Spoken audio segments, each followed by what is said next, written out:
আমার বয়স যখন মাত্র ২০ বছর তখনই আমার বাবা মা আমার বিয়ে দিয়ে দিলেন। আমার বিয়ের দিন আমার ১৬ বছরের দেবর এমন খুব খুশি ছিল। আমি তাকে সবসময় আমার ছোট ভাইয়ের মতোই মনে করতাম, আর সেও আমাকে স্নেহে ভাবিমা বলে ডাকত। স্বামীর মৃত্যুর পর আমি একা ঘুমোতে ভয় পেতাম, তাই আমি আমার ১৬ বছরের দেবরকে আমার সঙ্গে বিছানায় শোয়াতে শুরু করলাম। শীতের রাতগুলো ছিল, আর একই বিছানায় ১৬ বছরের দেবরের সঙ্গে ঘুমোনো আমার কাছে খুব অদ্ভুত লাগত। সে তখনও আমার থেকে অনেক ছোট ছিল, কিন্তু ১৬ বছর বয়সে সে ২৫ বছরের যুবকের মতো দেখাত। স্বামীর মৃত্যুর পর আমি খুব কষ্টে দিন কাটাচ্ছিলাম, কিন্তু কতদিন এভাবে চলবে? সেই রাতে আমি ভাবলাম একবার দেবরকে পরীক্ষা করে দেখি। রাতের অর্ধেকটা পার হয়ে গেলে আমি তাকে নাড়িয়ে দিয়ে দেখলাম সে গভীর ঘুমে ছিল, কিন্তু হাত দিতেই আমার চোখ ছানা বড়া হয়ে গেল, কারণ ভুলবশতে আমার দেবরের ৭ ইঞ্চি জিনিসে হাত লেগে গেল। আর তারপর এই দুই বন্ধুর গল্পটি সম্পূর্ণ শুনুন। এটি খুবই মজার গল্প। আমার বিয়ের দিন সে অত্যন্ত খুশি ছিল। আমি তাকে সবসময় আমার ছোট ভাইয়ের মতোই ভাবতাম, আর সেও আমাকে ভাবিমা বলে ডাকত। তার মিষ্টি মুখ আর দুষ্টু হাসিতে এমন আনন্দ ছিল যেন সে সত্যিই একজন নতুন মা পেয়েছে। কিন্তু এই আনন্দময় দিনের কিছুক্ষণ পরেই আমার জীবনে দুঃখের অন্ধকার নেমে এলো। আমার স্বামীর আকস্মিক মৃত্যু হয়ে গেল, আর তার চলে যাওয়ার পর বাড়িতে আমি একদম একা হয়ে গেলাম। এখন আমার দেবরই আমার একমাত্র ভরসা ছিল। তবুও রাতে একা ঘুমোতে আমার ভয় লাগত। ঠান্ডা শীতের রাতগুলো দীর্ঘ মনে হতো, আর আমার মনে এক অদ্ভুত অস্থিরতা ভর করত। কিছু রাত ধরে আমি তাকে আমার সঙ্গে বিছানায় শোয়াতে শুরু করেছিলাম, যাতে এই একাকিত্ব আর ভয় থেকে কিছুটা মুক্তি পাই। তার বয়স মাত্র ১৬ বছর হলেও তার গঠনে তাকে তার বয়সের চেয়ে অনেক বড় দেখাত। স্বামীর চলে যাওয়ার পর আমি যতটা পারছিলাম সংসার চালাচ্ছিলাম, কিন্তু মনের অশান্তি দমন করা সহজ ছিল না। সেই রাতেও মনে অদ্ভুত অস্থিরতা নিয়ে আমি ঘুমাতে চেষ্টা করছিলাম। রাতের অর্ধেকটা পার হয়ে গেলে আমি হঠাৎ এমনকে দেখতে গেলাম। সে গভীর ঘুমে ছিল, মাসুম আর নিষ্পাপ। তাকে দেখে আমার চোখে জল চলে এলো। এই ছোট্ট বাচ্চাটিও তার ভাইকে হারিয়েছে, তবুও সে আমার পাশে দাঁড়িয়ে আছে। আমার মায়ের কথা মনে পড়ল, যিনি সবসময় বলতেন, বেটা, দেবরকে সবসময় নিজের ছেলের মতো ভাবো, কিন্তু দূরত্ব বজায় রাখো। সে বড় হলে তোমার আর তার মধ্যে স্বাভাবিক সীমারেখা আরও স্পষ্ট হয়ে যাবে গো। আমার মনে এই কথাগুলোর অর্থ এখন আরও গভীর হয়ে গেল। আমাকে এমানের যত্ন নিতে হবে, তার মিষ্টি মাখা মুখের যত্ন নিতে হবে। মা বলেছিলেন, বেটা, দেবরের সাথে কিছু দূরত্ব বজায় রাখো। চেষ্টা করো সে যেন অকারণে তোমার ঘরে না আসে। তুমি একজন বিবাহিত মেয়ে, তোমাকে নিজের আর পরিবারের সম্মানের কথা ভাবতে হবে। কি? মায়ের এই কথাগুলো শুনতে শুনতে আমার মনে হতো সে এমন সম্পর্কে একটু বেশি খারাপ ভাবছে, আর আমি তার কথায় রাগ করতাম। কিন্তু এখন যখন স্বামীকে হারিয়ে আমি নিঃসঙ্গ হয়ে গেছি, মায়ের কথার মানে বুঝতে পারছি। সেই রাতেও যখন আমি একা বসেছিলাম, আমার চোখের জল থামছিল না। আমার হৃদয়ে ব্যথার ঢেউ উঠছিল যে আমার স্বামী আমাকে এই দুনিয়ায় একা রেখে চলে গেছেন। আমি কখনো ভাবিনি যে সে আমাকে অ্যামানের হাতে রেখে চলে যাবে। রাত ১:২৫ বেজে গেছে, আর অ্যামান এখনও বাড়ি ফেরেনি। এটা আমার জন্য খুব অদ্ভুত ছিল।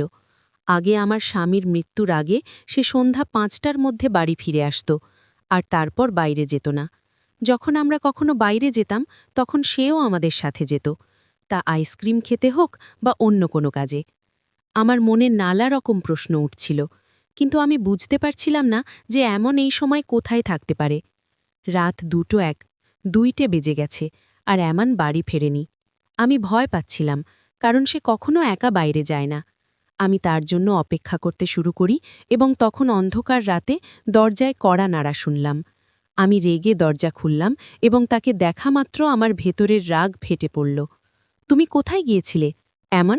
আমি কঠোর স্বরে জিজ্ঞাসা করলাম। তোমার লজ্জা হয় না? আমি তোমার ভাবি, তোমার জন্য অপেক্ষা করছি। আমি তোমার জন্য খাবার বানিয়েছি, আর তুমি বেরিয়ে গেলে? অ্যামানের চোখে এক অদ্ভুত অস্থিরতা ছিল। সে তার জায়গায় দাঁড়িয়েছিল এবং আমার কথার উত্তর দিচ্ছিল না। আমি রেগে বলছিলাম, তুমি এভাবে কোথায় যাও? তোমার বাইরে যাওয়ার দরকার ছিল না। তুমি তোমার বন্ধুদের এখানেই ডাকতে পারতে। আমার কথায় কান দিল না। তার দৃষ্টি আমার থেকে দূলে কোথাও ছিল, এবং তারপর সে কোনো দ্বিধা ছাড়াই বলল, ভাবি, আমি তোমার কোনো কথা শুনতে চাই না। তুমি নিজে খাবার খেয়ে নাও, আমাকে খাওয়াতে হবে না। ঘি এবং রেগে সে ঘরের দিকে চলে গেল। তার কথায় কিছু ছিল, যেন সে কোনো বড় মানুষ, কেউ যে তার কথা থেকে পিছু হবে না। আমি অবাক হয়েছিলাম। সে তো মাত্র ১৬ বছরের একটি ছেলে, কিন্তু তার রাগে অনেক কিছু ছিল। আমি মনে মনে ভাবলাম যে হয়তো কিছু গোলমাল আছে, এবং তখনই আমি তার ঘরের দিকে পা বাড়ালাম এবং দরজায় কড়া নাড়লাম। সে দরজা খুলতেই তার চোখে এক অদ্ভুত ঘৃণা ছিল। সে কোনো দ্বিধা ছাড়াই বলল, ভাবি, আমার তোমার সাথে কিছু কথা আছে। কু আমি চিন্তায় পড়ে গেলাম। সে বলল, ভাবি, তুমি আমার সাথে বিয়ে করো। উসে তার কথা বলে দিল, তুমি যদি না করো তাহলে তুমি কাফির হয়ে যাবে। তার এই কথা শুনে আমার চোখ ছানা বড়া হয়ে গেল। আমি অবাক হয়েছিলাম। তুমি এভাবে ভাবতে পারো কি করে? আমি বললাম, তুমি তো আমাকে সকাল সন্ধে মা বলে ডাকো, তাহলে এ বলছো? অ্যামানের চোখে গভীর বিষণ্ণতা ছিল, যেন সে ভেবেছিল যে আমি তাকে বুঝতে পারব। কিন্তু আমার এখন অনেক কিছুই বুঝতে পারছিলাম না। তার কথাগুলো একদম বিভ্রান্তিকর ছিল। এখন কি হয়েছে? কে তোমার মাথা খারাপ করে দিয়েছে? এত নিচু কথা তুমি তোমার মুখ থেকে কি করে বললে? আমি রেগে তিলমিল করছিলাম। সে কোনো লজ্জা ছাড়াই আমার সামনে দাঁড়িয়েছিল, হাত বেঁধে। আমাকে এমনভাবে দেখছিল যেন আমাকে বোঝার সম্পূর্ণ অধিকার তার আছে। তার দৃষ্টিতে আমার ভয় লাগছিল। আমি কথা বলতে বলতে চুপ হয়ে গেলাম। কিছু না বলে সেখান থেকে ফিরে এসে ঘরে বসে পড়লাম। আমি দরজা ভালো করে বন্ধ করে দিয়েছিলাম।